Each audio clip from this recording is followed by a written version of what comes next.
ఓం నమో భగవతే రుద్రాయ. మనకి చాలామందికి చాలా కష్టాలు ఉన్నాయి. అయితే మీకు ఒక సులభమైన చాలా ఈజీ అయిన ఒక పూజా విధానం చెప్తాను.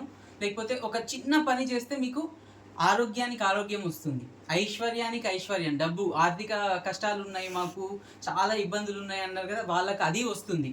ఇంకొకటి విద్య రావట్లేదు, మా పిల్లలకు చదువు రావట్లేదు. ఈ మూడు అంటే మనకు సరస్వతీదేవి, లక్ష్మీదేవి, పార్వతీదేవి ముగ్గురి అంశాలతో ముగ్గురు శక్తి ఉన్న ఒక చిన్న ప్రక్రియ చెప్తాను. ఇది చాలా సులువు, మీకు దీనికి ఏం అవసరం లేదు.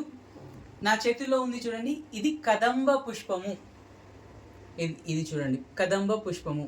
మనం లలితా సహస్రనామాలు తీసుకున్నట్టయితే అక్కడ అమ్మవారికి ఏం పేరు అంటే మహాపద్మాటవీ సంస్థ కదంబ వనవాసిని. అమ్మవారు ఎక్కడ ఉంటుంది? కదంబ వనాలలో ఉంటుంది. ఇంకొకటి కదంబం గురించి మళ్ళీ అక్కడే లలిత సహస్రనామాల్లో అమ్మవారికి కదంబ కుసుమ ప్రియ, అంటే కదంబ కుసుమాలు అంటే పుష్పాలు, కదంబ పుష్పాలు అంటే చాలా ఇష్టము. మళ్ళీ అమ్మవారు ఎక్కడ ఉంటుంది? మనం ఇంతకుముందు చెప్పుకున్నాం, కదంబ వనవాసిని.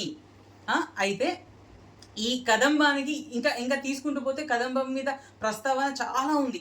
ఈ ఒక్క పువ్వు తీసుకెళ్ళి అమ్మవారికి శ్రీమాత్రే నమః అని ఫోటో పాదాల దగ్గర పెట్టడం కానీ, ఫోటోకి పెట్టడం కానీ చేస్తే సరిపోతుంది. అయితే ఎందుకు ఇంత ప్రీతి చెంది ఈ మూడు ఇచ్చేస్తుంది, మరి వేరే పువ్వులకు ఎందుకు ఇవ్వదు అని అంటే మీకు చెప్తాను. జనరల్గా వానలు పడగానే ఫుల్ మబ్బులు రాగానే ఫుల్ తొందరగా పువ్వులు పూసేది ఈ చెట్టే, ఫస్ట్ పువ్వులు పూసేది. మనకేం చెప్తారనంటే నీళ్లు లేకపోతే ఏ ప్రాణి అయినా బతకడం కష్టం, నీళ్లు లేకపోతే పవిత్రత లేదు. ఈ నీళ్లు ఒక్కసారి పడగానే అన్ని ప్రాణులు తృప్తి చెందాయన్న దాంతో నవ్వుతూ హర్షించేది కదంబ వృక్షం, అందుకే అన్ని పువ్వులు పూస్తుంది. అంటే మనం ఎలాంటి మనసుతో ఇది అర్పిస్తే అమ్మవారు మనకి ప్రీతి చెందుతుంది అంటే, మన చుట్టూ ఉన్న వాళ్ళు ఎప్పుడైతే ప్రశాంతంగా ఉంటారో, ఆరోగ్యంగా ఉంటారో, ఆనందంగా ఉంటారో, వాళ్ళ ఆనందంలో మన ఆనందం వెతుక్కున్నప్పుడు అమ్మవారు సంతుష్టురాలు అవుతుంది. అందుకే అమ్మవారికి ఇది ఇష్టం. అవేం వేప చెట్లలో ఉండదు, మందార చెట్లలో ఉండదు, రసోవై సహా మామిడి చెట్లలో ఉండదు.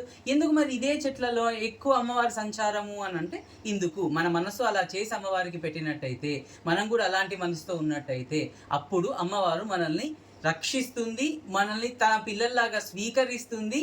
ఆమె ఆ బ్రహ్మ కీట జనని, బ్రహ్మ మొదలుకొని చిన్న చిన్న కీటకాల వరకు ఆమెనే మనల్ని పిల్లల్ని, అంటే అందరికీ ఆమె తల్లి, కానీ మనల్ని అరే నా బిడ్డ అని అద్దుకోవాలి, మనకి దగ్గరికి చేర్చుకోవాలంటే మనం అలాంటి మనసుతో ఉండాలి. ఈ పుష్పాలతోని పూజ చేసుకోవాలి. శ్రీమాత్రే నమః.